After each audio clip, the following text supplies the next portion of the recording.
Good afternoon, everyone. I'm Alice Carrazza, your moderator for today's online conference titled The Israel-Hamas War Beyond the Headlines, proudly hosted by the Machiavelli Center for Political and Strategic Studies.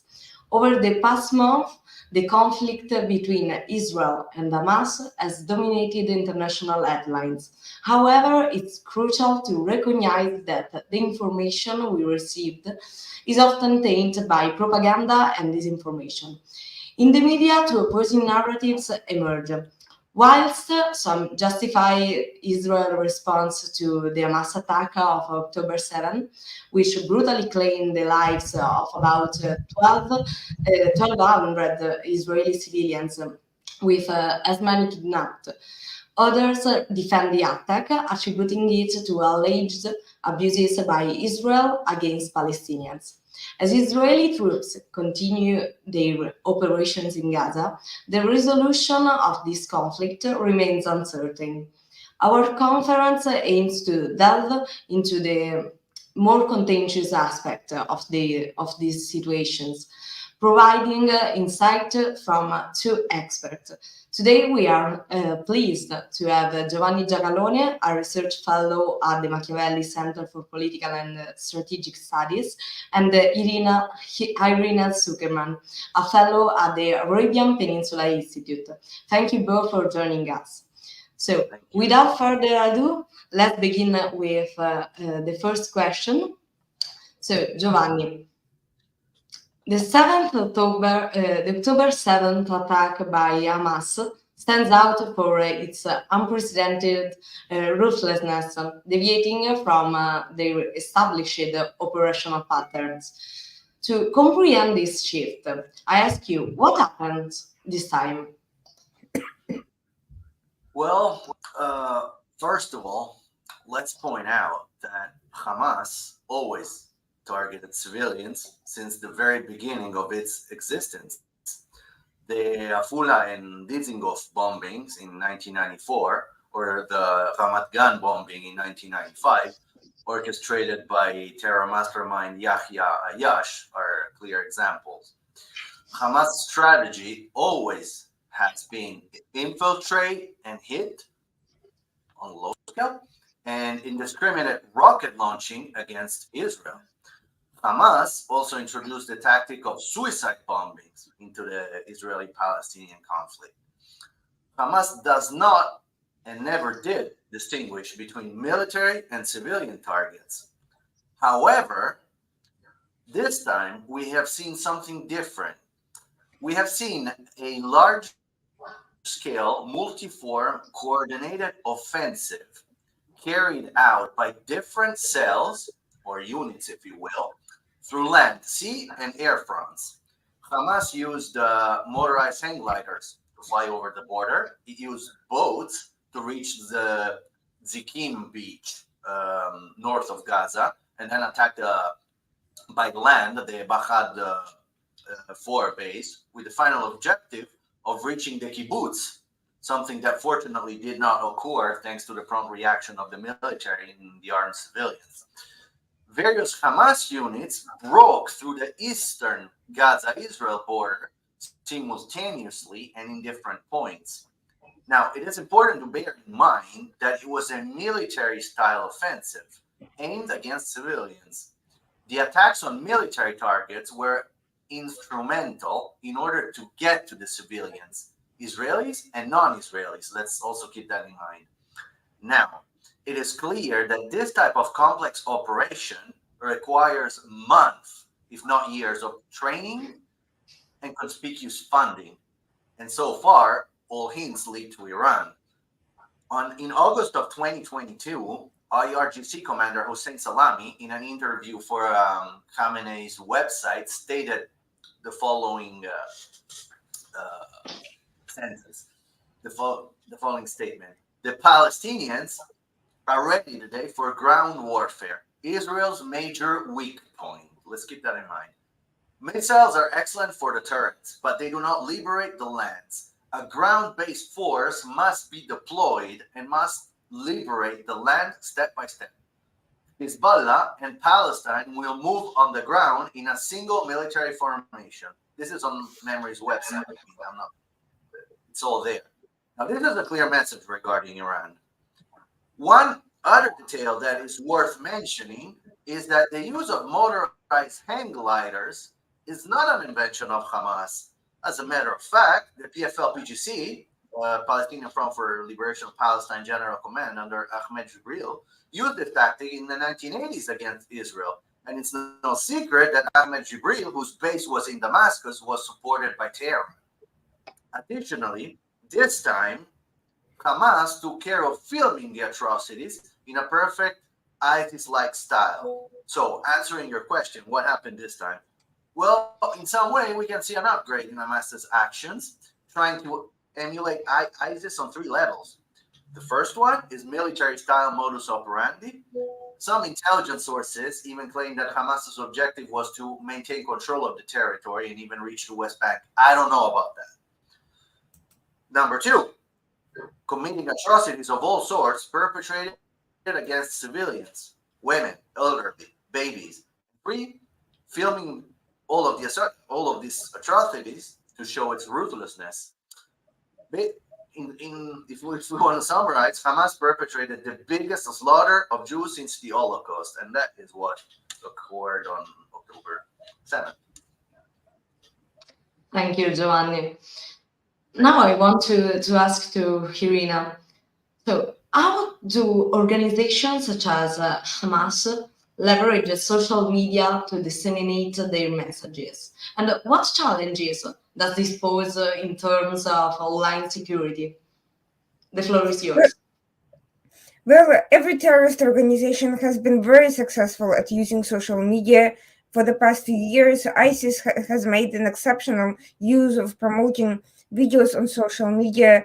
We've seen messages from Al-Qaeda, from Hezbollah, which was finally taken down from Twitter by Elon Musk after the start of this war. Hamas is no different. It understands the value of social media to promote and amplify its messaging. But 2 points are worth making.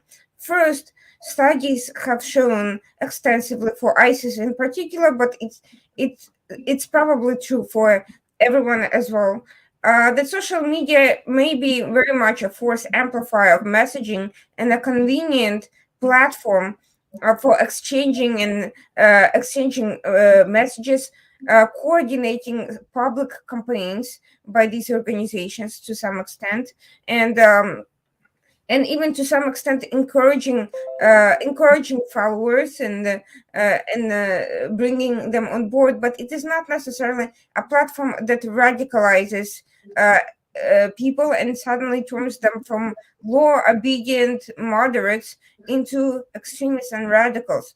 That is most likely not the case. Most likely, people who use social media to go to accounts that belong to terrorist organizations, be they Hamas, Al-Qaeda, or anybody else, they most likely are already somewhat sympathetic to those views, unless, of course, they're visiting those pages for research purposes or for some other reason. Most likely, these people already have some sort of a background that makes them, at the very least, open to that sort of messaging, probably starting in the family, in their mosques, or other environmental factors. So social media doesn't turn people suddenly into these assets and murderers. It merely encourages those who are already in that place to step over the line. Now, with respect to Hamas, there is something new with Hamas that goes well beyond the social media capabilities of other terrorist organizations, which we are seeing for the first time, and its use of TikTok. Why is that important? Aside from the fact that in the United States, a third of its population, over 100 million people, have downloaded TikTok, which is a lot more than users of Twitter, significantly more, many times more. TikTok is not merely another social media app that poses sometimes silly challenges for teenagers. It is an asset of Chinese government. and it's controlled by the Chinese government, and its version that is aimed at the population inside China is quite different from what it exports to the outside world. These are two different sets of apps that people are not necessarily aware of. And TikTok goes well beyond the usual mildly propagandistic nature of social apps in distributing information. It is indeed uh, a weapon, a tool of the Chinese government, and it's linked to the Chinese government in providing and targeting and weaponizing disinformation aimed at the users abroad. It also collects biometrical data from the users, which none of the American and other well-known social media apps do.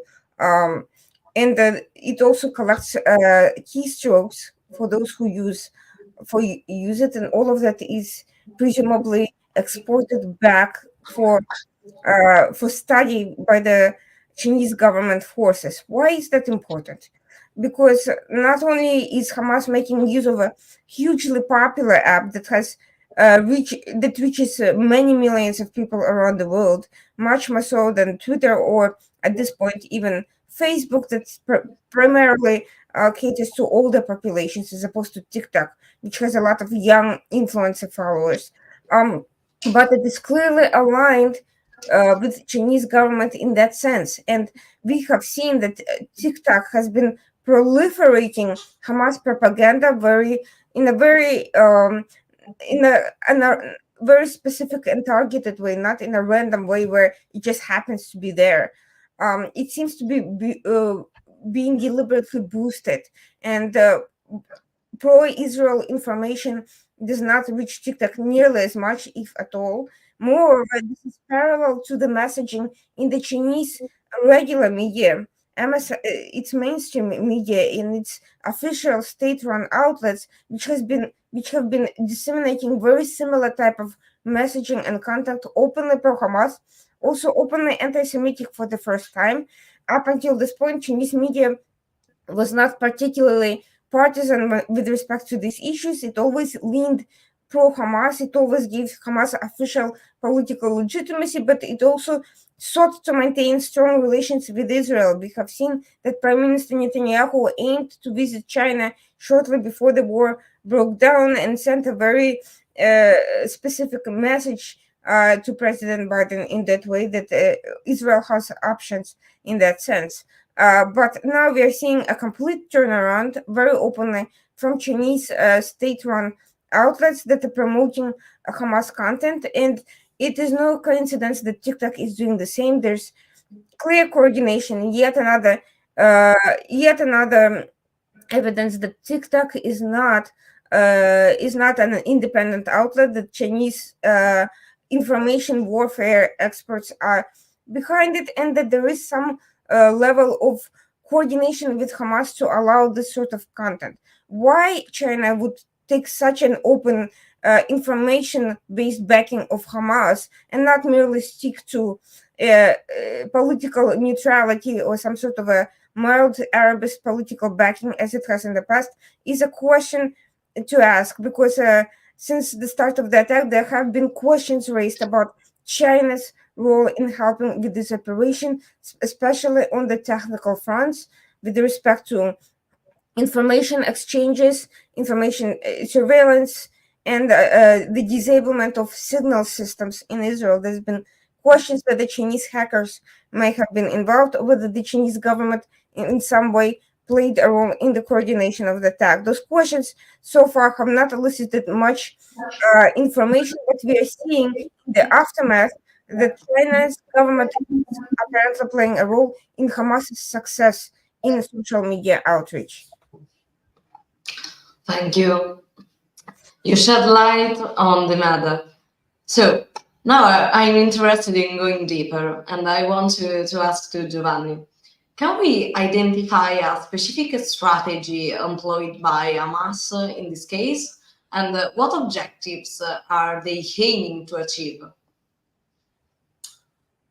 I think that we need to distinguish between Hamas objectives and its main state supporters' objective, Iran.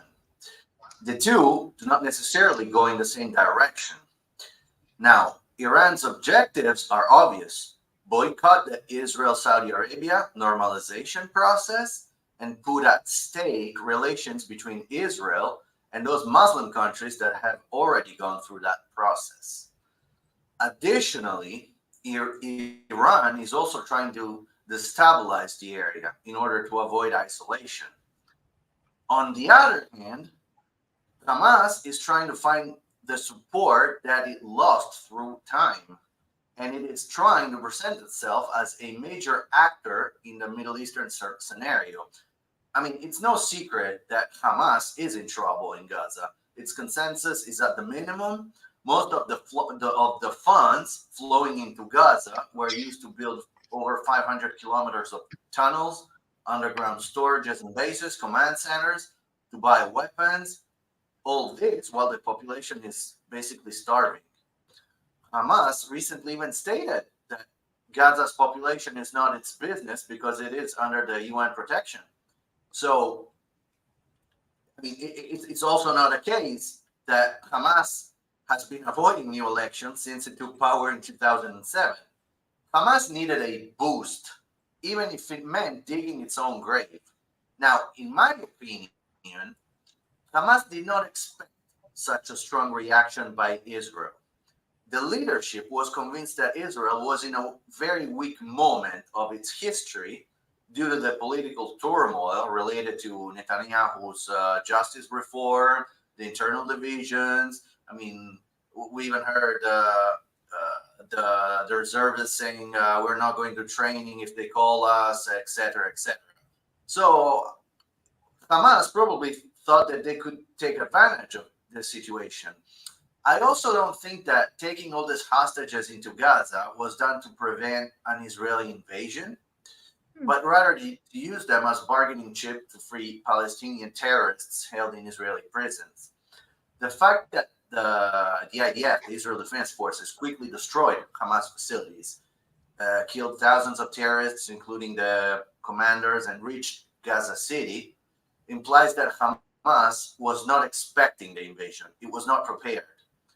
The previously cited IRCG commander statement, Salemi, he said Israel is weak at ground warfare. Well, he was wrong. I also think that Hamas hoped for, excuse me, for immediate military support by Hezbollah through a vast offensive in the north, something that so far did not happen. Maybe Hamas also hoped that international pressure would prevent Israel from such a heavy reaction, but that did not happen either. What remains unclear is why did Hamas commit such terrifying atrocities against civilians and even filmed them? Nobody thought that, it could turn against them. In my opinion, Hamas doesn't care. First of all, such violence is intrinsic within its ideology, within Hamas's ideology and modus operandi, even within Gaza against the Palestinians. Let's keep in mind that Yahya Sinwar, who is the Hamas chief in Gaza, well, he murdered a Hamas opponent suspected of collaborating with the Shin Bet by chopping his head off with a sink. I mean, there is a reason if he is known as the butcher of Khan Yunis. And this is Hamas. Indeed, Hamas also hoped for international popular support in the West, something that is partially happening, but I don't think that it will have any impact on Israel's objective of eradicating Hamas, because that is what is currently happening. Thank you. And so, talking about the international support of Hamas in the West, I want to ask to Irina, based also on what you said in the previous answer. Were you surprised by the widespread sympathy that Hamas has garnered in the West, particularly among young people? Is it a consequence of ignorance, given that many students tend to learn more slogans than facts about the Israeli-Palestinian conflict? Or does it result from the growing quantitative influence of Islamic and far-left elements in our society? Notably, in several European countries, France could be a prime example. The Muslim population is rapidly increasing in comparison to followers of other religions. Additionally, how does the scenario compare in the United States, where liberal students at elite universities have openly thrown their support behind the cause of Hamas? Well, I would say that my reaction was mixed. I did expect, unlike many, I was far less optimistic about Israel's information warfare capabilities. And Hamas and its networks have been growing their hold in the West, both in Europe, the United States, and other Western countries, for quite some time, with very little pushback from anybody, and that includes pro Israel organizations and forces.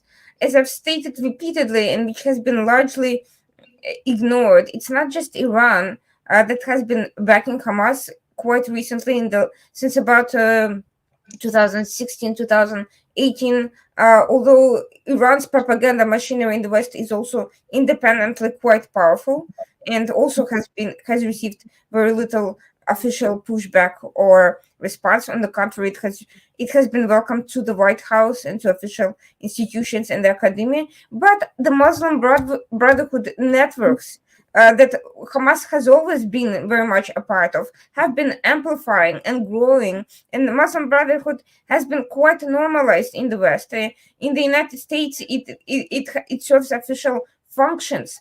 CARE, one of the main Muslim Brotherhood faces in the West and a proponent of Hamas, is actually part of the official dialogue on anti-Semitism backed by the Biden administration. So when there is official incorporation of the forces that make Hamas legitimate, it is no wonder that even terrorist organizations will be framed as liberation movements and will hold much wider social appeal. Combine it with the Arab Spring-like movements from that started with the Occupy Wall Street in the West in 2013, and since then have been also amplified by Marxist organizations like BLM, with funding, by the way, from Russia and China, and very much embraced by radical elements in the society who deliberately based their activities on the Arab Spring, again, very much co-opted by the Muslim Brotherhood. And we should not be surprised that these sort of movements and organizations like Hamas have a very wide popular appeal on the street and among elements that are already inclined to participate in all sorts of upheavals in other contexts. Add to that the element of TikTok that I just mentioned, that is reaching young people who may know nothing about politics, who may not be even in college or in learning anything about the Middle East. They just see something that has a high emotional appeal, is presented in a very one-sided way, and to them a lot of the content on social media may have more relevance than what they're learning in other contexts. They may be skeptical of mainstream media because it has failed them again and again, whether they're on the left and on the right. And one more element in the United States is that pro-MAGA, pro-Trump elements on the right, so far relatively fringe, but with a number of big names, have been backing Hamas as well. Tucker Carlson, for instance, a very noted public figure, said that he prefers Israel to Hamas, but did not fully delegitimize Hamas in his comments. He just made it sound like it's two sides that are about equally legitimate. He just sides with one over the other. And Candace Owens has been a major national influencer in the conservative among national conservatives, has been also making pro-Hamas comments and has been making comments, highly ignorant comments after her visit to Israel, and all of it is spreading like wildfire in the social media and amplified by social media accounts by various lesser known personalities with growing following. Jackson Hinkle, who used to be a very unknown individual and who came to relative prominence in the national conservative circles through his backing of Russia over Ukraine, has suddenly picked up the mantle of being pro-Hamas. So there are concerted efforts to also influence political streams, especially on the fringe left and on the fringe right. And the more there's a breakdown in traditional political orientation in both parties, the more extremism of any kind is amplified and holds by the appeal. And given the general ignorance of history and geopolitical context, it is not surprising that many people who are already inclined to be isolationist for one reason or another, or who view Israel and especially Jews as well with some level of suspicion or bigotry, find Hamas a welcome answer to what is already growing in their mind. What I do find surprising is a complete lack of control that official institutions have chosen to exercise over mayhem on campuses and on the streets. They have allowed not only vocal bigotry, which may be protected by the First Amendment, but lawlessness, which is not ever protected by the First Amendment, harassment, violence, the destruction of public and private property, even assaults and murders with relative impunity and apparent fear, or at least indifference to the growing radicalization and the spread of these violent and not merely bigoted sentiments. And that is very concerning. Thank you for your complete answer. You were very clear, really. And now, Giovanni, you know about Khaled Mashal's call. So, the leader of Hamas called for global support for Palestine on October 13, declared the Jihad Day, and gained an international support with demonstration in various cities. Given this and the historical context, could Hamas move from a local focus to a transnational status, like ISIS, for example? Well, Hamas in itself, I doubt it. I may be wrong, but I believe that Hamas will end up like Black September, eradicated, and I think that it's just a matter of time. However, it is very possible that Hamas proclaims will lead to a wave of violence, spontaneous street violence, mainly related to demonstrations, and terrorist attacks. We have already seen attacks against two Swedish football supporters in Brussels in mid-October, perpetrated by a Tunisian citizen, and the murder of a French teacher in Arras, committed by a Chechen. We have seen plenty of anti-Semitic signs. We heard anti-Semitic and genocidal slogans during demonstrations and in universities. Some preachers are spreading their rhetoric of hate all over Europe, in Italy as well. Anti-Semitism is on the rise in the West, and to levels that recall the pre-World War II era. And yet, some politicians are concerned about Islamophobia. Now, answering your question, no, I don't think that Hamas will turn into a transnational terrorist organization. I think that Hamas will very likely soon disappear, and I think that its leaders are now well aware of it. My impression is that Iran sacrificed Hamas for its own objectives, and Hamas was dumb enough to fall for it. The West does need to be on the lookout for a very violent wave instigated by Hamas, but carried out by multiple actors, Islamists, and potentially even far left or far right, who knows. we also need to be on the lookout for Iranian actors and proxies, because they are indeed very active in Europe.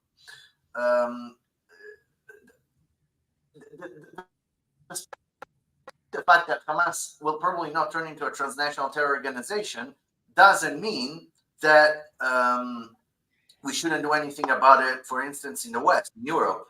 I mean, Hamas still needs to be taken down in Europe as well. And we have seen associations in Europe, in Italy, that are active and linked to Hamas. I mean, the Israeli authorities have provided very clear information, for instance, to Italian authorities and to other European authorities.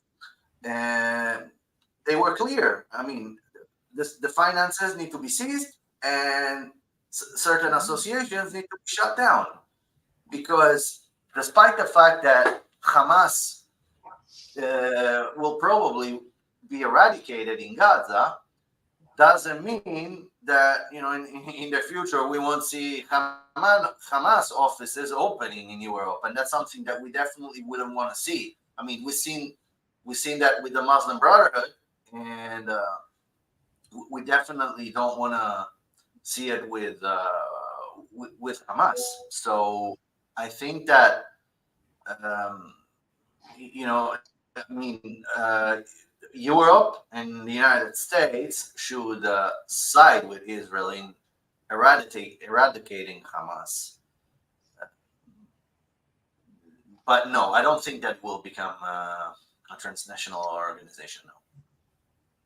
Thank you. Maybe we must understand that the real problem is Iran, and also we could watch through the IRGC probably. But anyway, I want to ask to Irina, as a human rights lawyer and a supporter of Israel, how do you address the shift in international sentiment? Immediately after the October 7th attack, Israel received substantial support by international public opinion, but with the ongoing humanitarian crisis in Gaza, accusations of human rights violations have surfaced, leading to a decline in that support.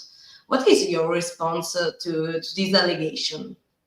My response is that most of that support was not really all that substantive to begin with, because most of the international community is well aware of Hamas's tactics. They're well aware of how they were going to use that information, that they were looking to draw Israel into exactly the sort of scenario where the optics would be terrible and where a high civilian toll in Gaza would be inevitable.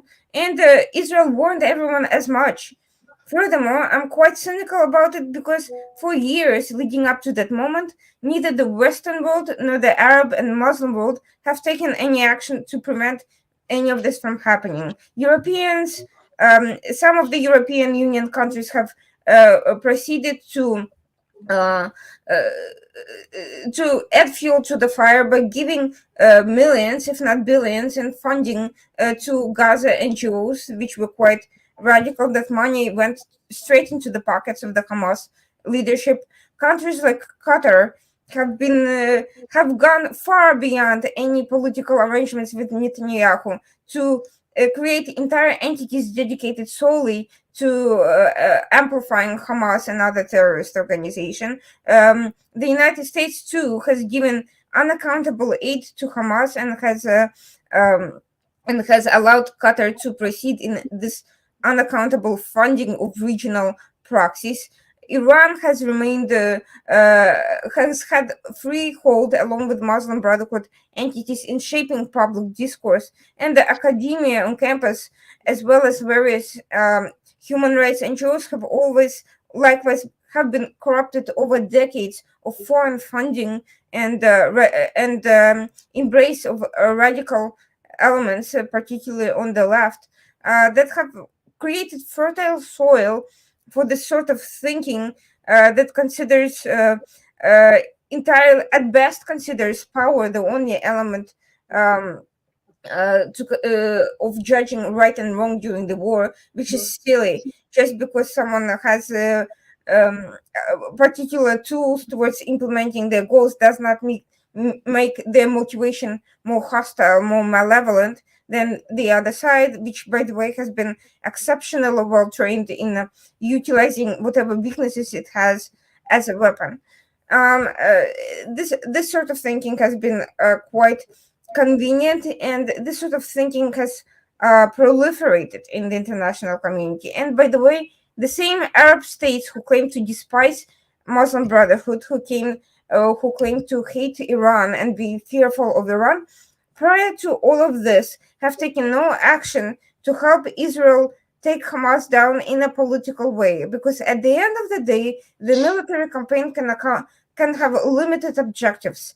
Gaza is 2.5 million people. We don't know how many of those people are actually informally followers of Hamas that can be weaponized at any moment. Hamas doesn't wear a uniform, and we have seen thousands of people in the streets celebrating the October 7th attack who appear to be civilians. So, and Hamas has also been recruiting foreigners to join their ranks. We have seen that in some of the videos. So it's very clear that Hamas is far beyond the 50,000 or so operatives that everyone talks about. And it's clear that they also have broad international support and support of other Iranian proxies and Muslim Brotherhood movements. So eradicating military leadership of Hamas would not be sufficient in any case.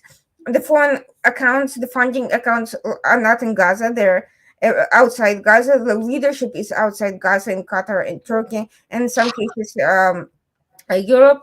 So it's all. So as we see, we are facing a complex problem that doesn't have a very easy or fast solution. But what we do know is that the international community hypocritically pretends to care about Palestinian lives without undertaking anything to prevent this escalation from happening, or from saving lives by taking down Hamas in advance. In fact, none of the international community offered to evacuate any of the Gaza young children. Prior to the ground operation starting, they had 2 weeks in which to make that offer, but in fact, the Arab states would not even take young children, much less adults, that they have seen as a security concern, and rightfully so, because women are just as indoctrinated and can be just as violent as men. And neither did anyone in the West. So now to claim that Israel is somehow violating human rights after numerous efforts to facilitate the safe passage of these individuals somewhere else, after numerous warnings, humanitarian pauses, after putting its own soldiers at risk by going into the ground operations rather than just using airstrike to flatten the entirety of Gaza. All these organizations and international community has the temerity to claim that Israel is somehow violating international law of proportionality. That's silly, that's nonsense, and they themselves don't believe it. Thank you, Irina. And now, Giovanni, the Israeli government has vowed to eradicate Hamas from Gaza. Is this goal realistically attainable through military means alone, or is there a need for additional efforts to combat Islamist extremist ideology within the pro-Palestinian cause? That's a very good point. First of all, it seems to me that today it's easier to find street support for Hamas in London, New York, Paris, or Milan rather than in Gaza. It's easier to find pro-Hamas activists in Western universities rather than in Gaza's universities. Having said that, from a military perspective, it is realistic, and as a matter of fact, it is happening in these days, in these hours. The only reason why the process of eradicating Hamas is slowing down a little is because Hamas is using hospitals to hide and is using civilians as human shields. But it will happen. How do you eradicate a terrorist organization? Well, it depends on the terrorist organizations. Not all terror organizations are the same.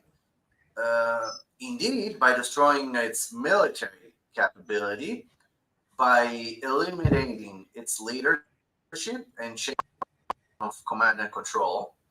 We have seen it in the 1970s with Black September. However, Hamas is different. Hamas is a complex organization with, as Irina said, with foreign political support, and they have fundings, a lot of money, and the political branch, which indeed must be hit, just like the fundings must be seized. But they're not in Gaza. They're abroad. They're in Qatar. They're in Turkey. They're in the UK. So we need to be well aware of this. But indeed, we need to eradicate Hamas from Gaza, the armed machine, the military machine. But we need to go far beyond, and we need to eliminate the leadership and seize funds.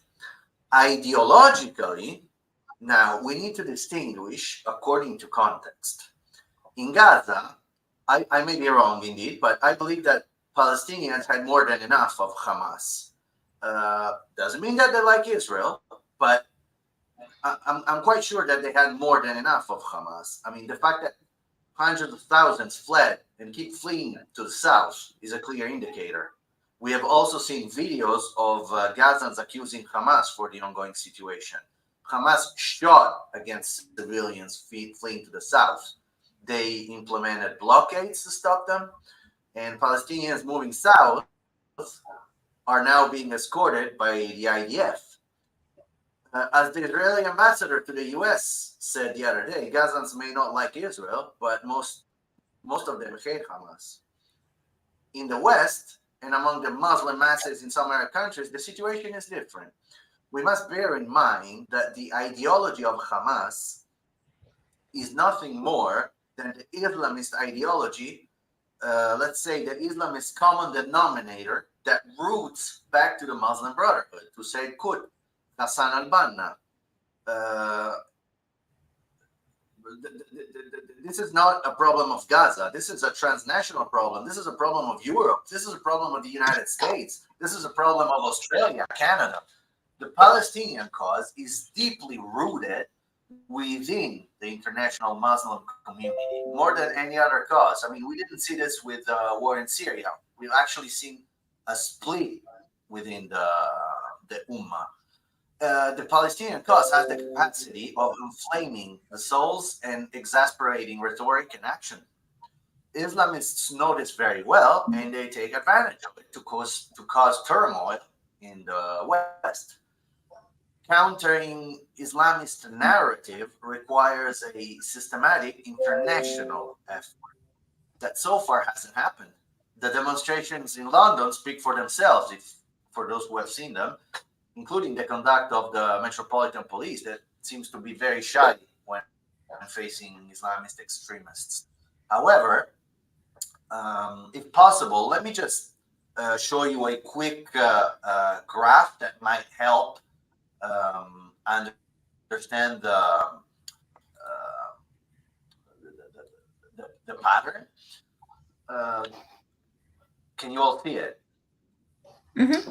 Yeah. Okay. So what happens? In order to, this is Boaz Ganor's counterterrorism pattern. Boaz Ganor is the director of the International Institute for Counterterrorism in Herzliya, Israel. In order to contrast terrorism, we need to act on the operational capability of a terrorist organization and on the motivation. Now, obviously, in order to to hit the operational capability, we need an effective military offensive, because if it's non-effective, we will have a boomerang effect. What does that mean? It means that if we try to hit the terrorist organization and we do not succeed, the action against the organization motivates it to attack even harder. So what we need to do is have an effective military organization so that we won't have a backlash, a boomerang, what Ganor calls a boomerang effect. And having an effective offensive implies keeping the blue line under the horizontal white line, which is the terror level. On the other hand, we also need to keep the motivation low. Now, to counter motivation, we need a far more complex procedure, because we need to work to counter the propaganda. We need to work on religious education, on welfare, and indeed, we need to work with law enforcement. We need to intervene against hate preachers, against organizations and associations that are directly or indirectly linked with terror organizations, and that they are active in looking for working to achieve consensus and funds.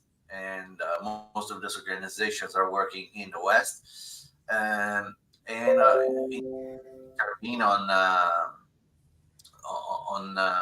the single representatives, the individuals that are working for the terror organization. So we need to work on two levels. We could say that one is prevention, and one is active offensive against terrorist organization. And I hope this helps.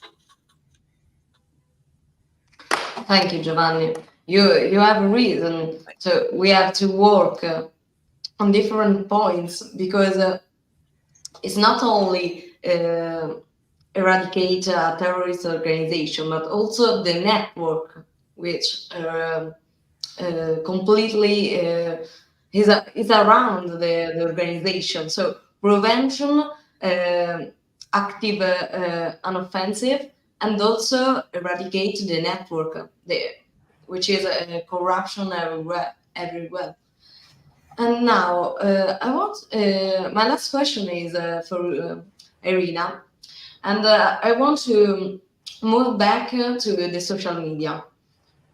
Social media has faced criticism for permitting the dissemination of Hamas propaganda.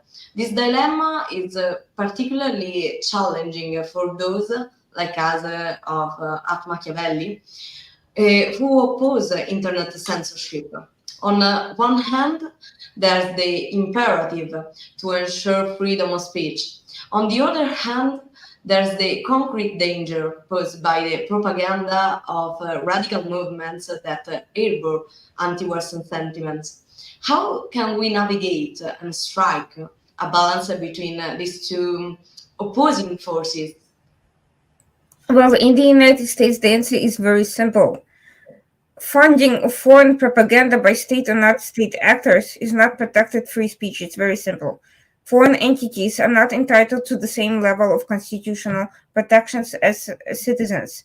So foreign terrorist organizations and anything they do is presumed to be funded, and it's material support for terrorism. It's not merely speech, it's action, it's part of gigantic conspiracies, and it's enforceable by law.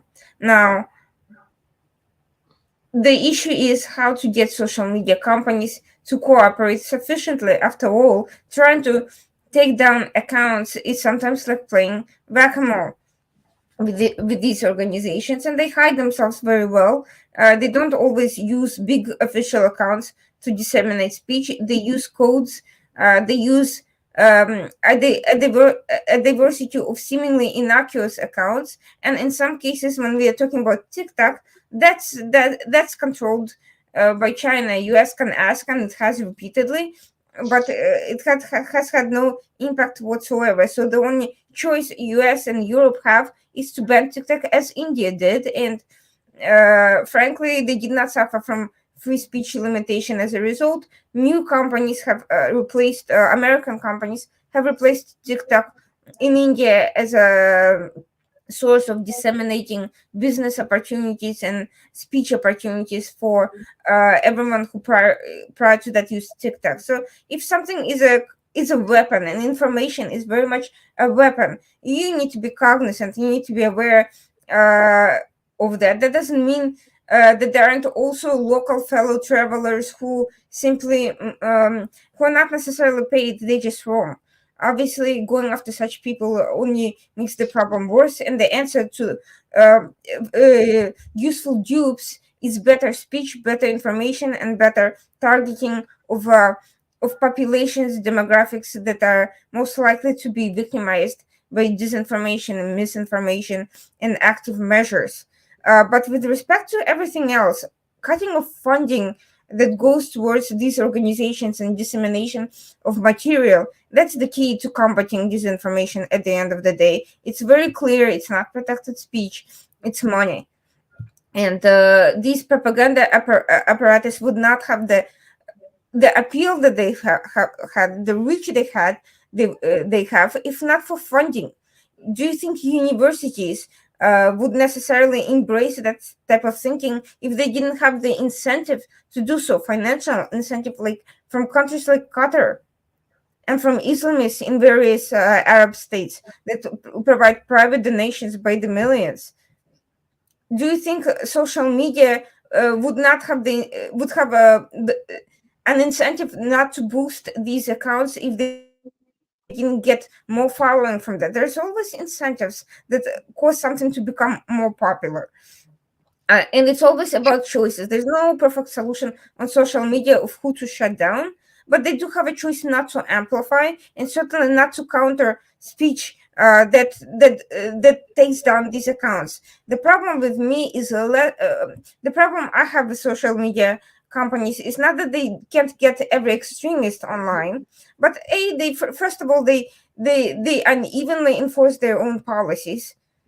Second, they boost very clearly major genocidal accounts like Khamenei's account on Twitter, and they use Islamist and Iran-oriented censors like Facebook with Tawakkol Kaman, who is a Muslim Brotherhood activist and who has shut down many Yemeni and Arab language accounts and everyone who sympathizes with them and who criticizes Muslim Brotherhood and Iran. All these people are not just permitted to be active, they're part of the decision making process. And social media companies, my biggest problem with them is that they're not transparent about who they are working with. The fact that they're getting funding from Islamist groups, the fact that they have board members and investors who come from Islamist states. Twitter got funding from Qatar, it got funding from Islamists in Saudi Arabia, among other countries, and of course it will not treat these accounts with the same rigor. It goes after people Elon Musk personally doesn't like for whatever reason. The same goes, by the way, for Facebook and everybody else. Companies are not allowing free speech for everybody. They claim that going after these terrorists is a free speech violation, but what about everybody else who wants to counter them? They get shut down and nobody even asks any questions. So honestly, if we want to be clear about what free speech is and isn't, at the very least it should not include financial conflicts of interest in what sort of speech is being enforced. Very, very thank you, Irina. So we came to the end of our conversation. So I want to express my gratitude for your active engagement and insightful contribution throughout all this conference. Your expertise and perspectives have enriched our understanding of the entire situation. So thank you, Giovanni. Thank you, Irina. And thank you to the audience. Hope to see you again on other occasions. Bye. Absolutely. Thank you so much. Thank you very much.